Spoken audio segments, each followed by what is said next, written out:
This is Trethowan's Gorwydd Dairy. Bit of a mouthful to say, but when it comes to mouthfuls, this is the place to be.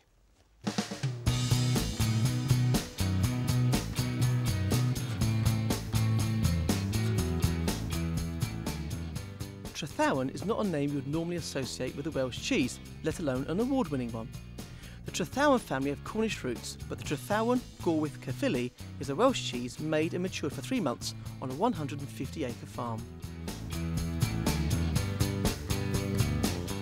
Cheesemaker Todd Trethowan is one of the few remaining traditional producers of Caerphilly left in Wales.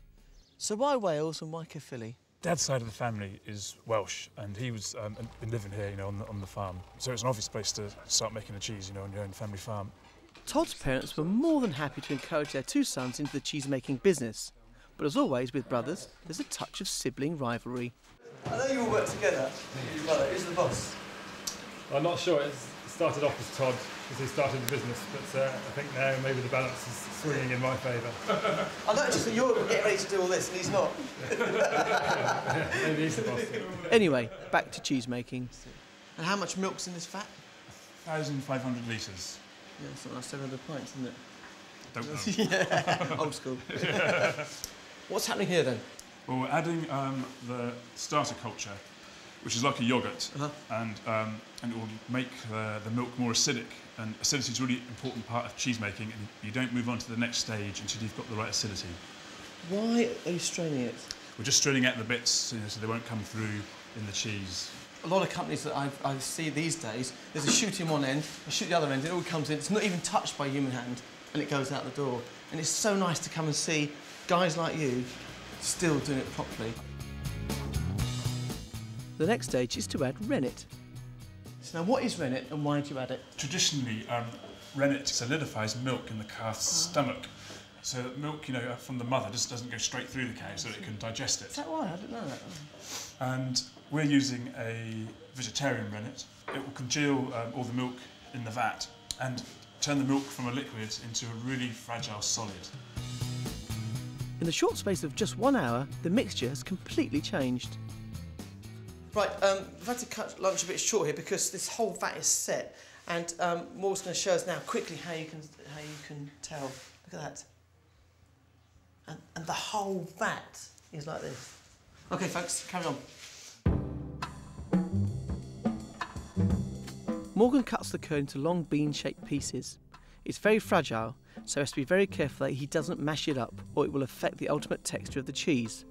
It's at this moment the curd starts to release the whey. You can just see where the whey is starting to separate from the cheese. And within, 5 minutes, suddenly the whey, look at this over here. It's all starting to separate on the outside. Am I on your way here?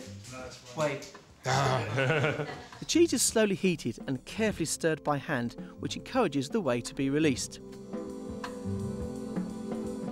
Todd has very bravely agreed to let me have a go, so it's on with the gear and off with the dirt.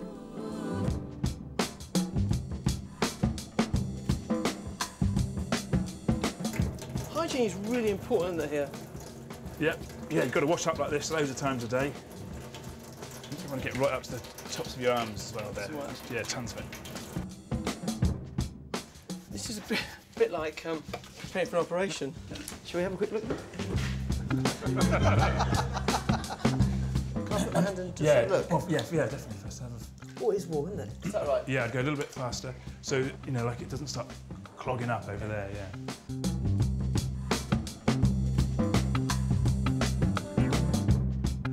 See why you get backache. Yeah.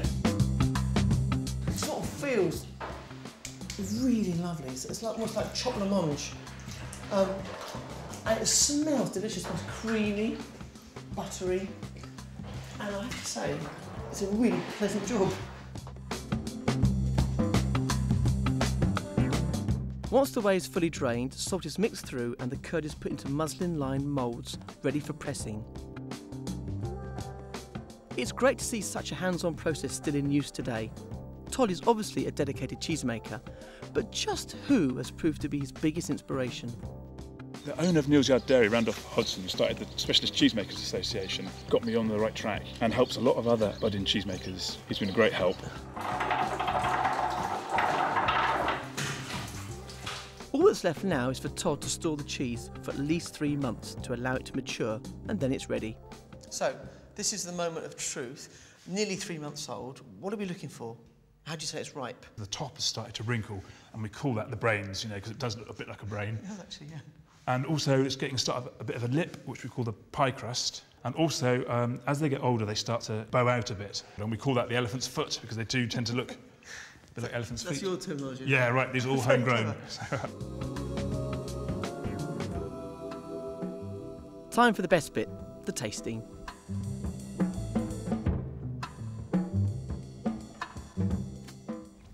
That's really creamy. Can you see that? Look how creamy that is there.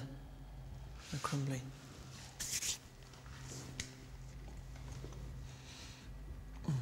That is delicious. Crumbly, quite strong, nicely acidic. It smells the taste of the room. Lovely. Really lovely.